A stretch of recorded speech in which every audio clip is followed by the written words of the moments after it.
Election లో మామూలు nomination start అయ్యాయి అన్న. అయినాక ఆయన 8 నెంబర్లు వేసుకుండు, సర్పంచ్ చేసుకుండు. ఎవడు వేయకుండా బెదిరిస్తుండు. ఇక ఎవరైనా పోటీ చేస్తామంటే ఇక ఇంటికి పోయి వార్నింగ్ ఇస్తుడు, ఫోన్ లో వార్నింగ్ ఇస్తుడు. అది జరిగినాక నేను నగరకాలు ఉంటున్నా. అయితే టీఆర్ఎస్ నుంచి ఏమని చెప్పారు, నామినేషన్ వేసినాం, వేద్దామని ప్రిపేర్ అయినాం. ప్రిపేర్ కాగానే నాకు నైట్ తెలిసిందంట. నైట్ మా ఇంటికి వస్తే నేను లేనంట.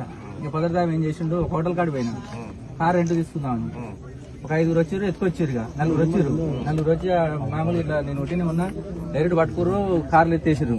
ఎత్తేసి నాన్ షాకులు పెట్టి పక్కమటి పెట్టి ఇక ఇద్దరు ఇటోళ్ళు మొత్తుకు సపోర్ట్ చేయకు, నేను బయటకు వెళ్ళి మాట్లాడతాను కానీ ఏదైనా ఉంటున్నాను. ఆ ఫ్లైవర్ దాటినాక నగరకల్ ఫ్లైవర్ ఉంది, Nagarkal highway, Nalgonda highway, Hyderabad highway. Highway ఏమంటే ఐపాల్ దాటినాక సందీప్ రెడ్డి ఫోన్ చేసిండు, నువ్వు ఇవన్నీ ముచ్చట్లు చెప్పకు, సపోర్ట్ చేయకుండా నాటకాలు తింటున్నావు ఏమన్నా, వాళ్ళు 5 గంటల దానికి వస్తారు, నువ్వు మాట్లాడకు, సపోర్ట్ చేయకు, వాళ్ళు ఏం చెప్తా తిన్నాను అంటే సరే మామ సరే అన్ని అన్న.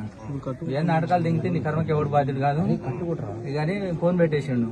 అలా అన్నారుగా, నువ్వు నామినేషన్ వేస్తే మాత్రం ఆమె ఖచ్చితంగా నేను చంపుతాం, అది 100% అని చెప్పారు.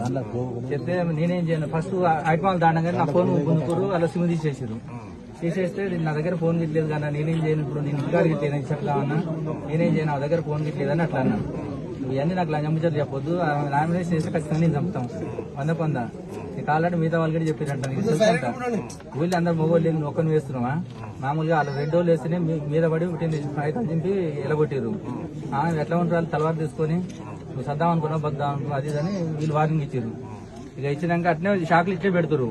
పెట్టి ఇక డైరెక్ట్ రింగ్ రోడ్ దగ్గర పోయినాం, బెల్ షాప్ కాడ వైన్ తీసుకున్నాక ఇక జంబో గ్లాసులు అల్లం బేసిస్తారు, అట్లనే అందులో జంబో గ్లాస్ ఉంది, మూత్రం బట్టి అల్ల పోసిర్రు గ్లాసుల, ఇట్లా పక్క మూత్రం ఆగి ఇక తాగుతూ గొంతు కాడ పెట్టిర్రు. పెట్టినాక నేను ఏం చెప్తా తినమన్నాడు గారు అన్న, ఏమనుకుంటున్నారు ఆయన కంటే మోతబారు వారు అట్లాంటి పెద్ద పెద్ద వాళ్ళే గుద్దవలసిన వాళ్ళే వాళ్ళు కాగితాలు చింపేసి అప్పుడు ఇప్పుడు మాకెందుకు వచ్చిన ఆడటం ఇంట్లో పడినారు. నువ్వేమనుకుంటున్నావు నువ్వు మామూలుగా నువ్వు నీ పుటో గొల్ల పుడక నువ్వు ఒక ఆయన ఏమిటి పోతారు ఇష్టం వచ్చిన బూతులు ఇంకా తిట్టి అట్నే కొద్ది దూరం తీసుకుపోయారు. అట్నే అనుకుంటే వాళ్ళు బీరు తాగుతారు, మామూలు ఇట్లా పోజింగ్ ఇట్లా పెట్టమంటారు, రేస్ నెట్ పెట్టుకుని పెట్టు లేకపోతే సవాదింగుతాం అంటారు, ఫోటోలు కొట్టుకుంటారు. ఇక ఫోటోలు కొట్టుకున్నాక ఆ నుంచి మధ్యలో తీసుకుపోయినాక ఒక జంగల్ తీసుకుపోయారు. అప్పటికే 2 అయింది, 9 గంటలకు పోయిన వాళ్ళం. ఆ 2 పోయినాక ఇక్కడ టీ షర్టు ప్యాంటు చినిగిన ఇట్లా ఖరాబ్ అయింది, గుంజుకుంటారు. అల్లెక్కేటప్పుడు మళ్ళీ వద్దామని ఇట్లా ఇది చేస్తారు. ఇక బట్టలు తెప్పించారు.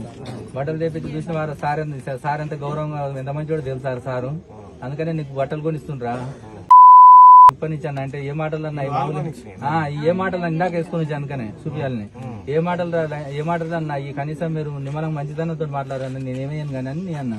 అన్నాక మాట్లాడుతున్నారు, గెస్ట్ తోట లెక్క ఉంది, అలా రూమ్ ఉంది, అలా గుంజుకపోయి చంపుతాం పార, ఆల్రెడీ ఆర్డర్ ఉంది అని గుంజుకోపోతారు. ఇట్లా గల్లబట్టి ఇష్టం వచ్చినట్టు గుంజుతారు. ఇక గుంజుకొని అలా పోతే మీ దండం పెడతాను, కాలు ముక్తాను, వదిలిపెడతాను, అది అంటే వదిలిపెట్టే మళ్ళీ ఆడ ఏం చేసారు, మళ్ళీ బీర్ స్టార్ట్ చేసారు. అలా 2 కాటన్లు వేసుకోరు స్టార్ట్ చేసారు. మళ్ళీ ఆడ ఏం చేసిండ్రు, నువ్వు ఫస్ట్ మంది తాగురు అన్నాడు, ఖచ్చితంగా తాగమన్నాడు, తాగకపోతే ఇది అవుతుంది అన్నాడు. మళ్ళీ ఆడ మూత్రం పోసిండు, ఇంకోడు మూత్రం పోసి మళ్ళీ సగం పోసిండు, మంది ఎంత ఉందో మళ్ళీ అది పోసిండు, పోసి తాగురు అన్నాడు. తాగురు అన్నాక ఇక తప్పదు, ఇక సంపుతారేమని